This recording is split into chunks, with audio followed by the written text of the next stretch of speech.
నమస్కారం. నేను మీ doctor చిన్నమై లంజిరెడ్డిని. Graduates సమస్యల పరిష్కారానికి మీ గొంతుకనే వస్తున్నాను.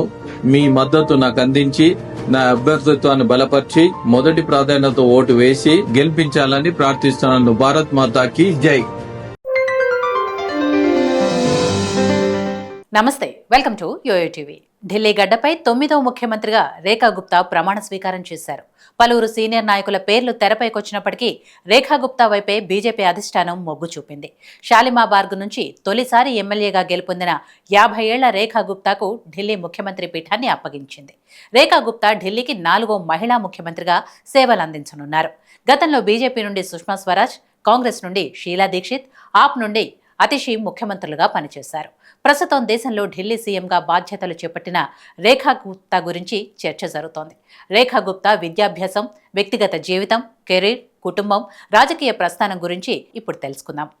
రేఖా గుప్తా కుటుంబ నేపథ్యం, విద్యాభ్యాసం. జూలై 19, 1974లో హర్యానాలోని జుల్నాలో రేఖా గుప్తా జన్మించింది. రేఖా గుప్తా తల్లి ఊర్మిళా జిందాల్ గృహిణి, తండ్రి జై భగవాన్ జిందాల్ బ్యాంక్ మేనేజర్. మనీష్ గుప్తాని 1998లో రేఖా గుప్తా పెళ్లి చేసుకున్నారు.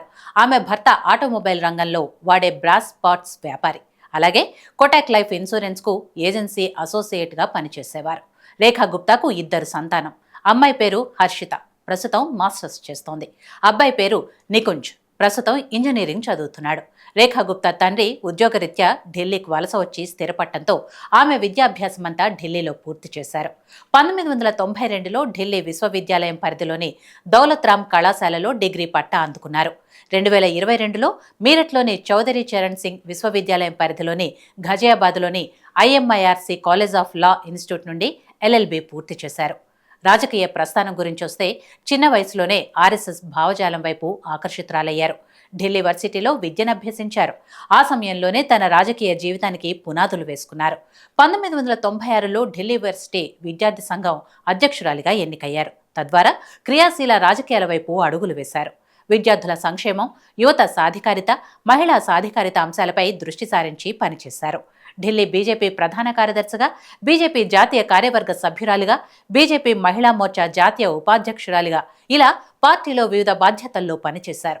2002లో బీజేపీ పార్టీలో చేరి ప్రత్యక్ష రాజకీయాల్లోకి అడుగుపెట్టారు.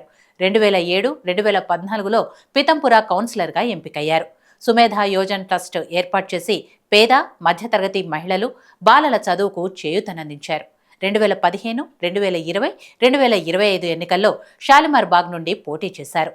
తొలి 2 ఎన్నికల్లో 11,000, 3,000 ఓట్ల తేడాతో ఆప్ పార్టీకి చెందిన వందనా కుమారి చేతిలో ఓడిపోగా, మూడోసారి ఆమెపైనే పోటీ చేసి 30,000 మెజార్టీతో రేఖా గుప్తా విజయం సాధించి ఢిల్లీ ముఖ్యమంత్రి స్థానాన్ని అధిష్ఠించారు.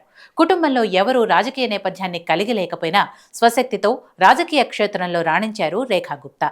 తన పనితీరే తన గుర్తింపు అనే నినాదంతో ప్రజల్లోకి వెళ్లి విజయాలు సాధించారు రేఖా గుప్తా. భారతీయ జనతా పార్టీలో మొట్టమొదటి మహిళా ముఖ్యమంత్రిగా చరిత్ర సృష్టించారు.